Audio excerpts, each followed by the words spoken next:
Hello guys, in this video I'm going to show you how to enable to display tilt on the NavShip application.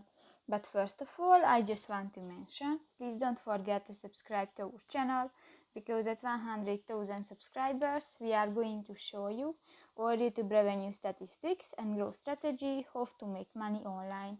So let's jump into it. First of all, open the application on your device.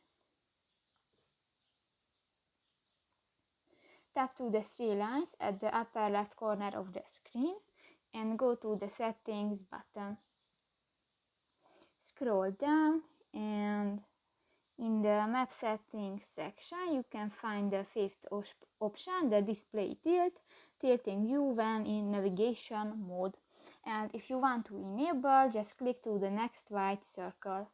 And new, this function is enabled. So that's pretty much it for this video, guys. See you in the next one.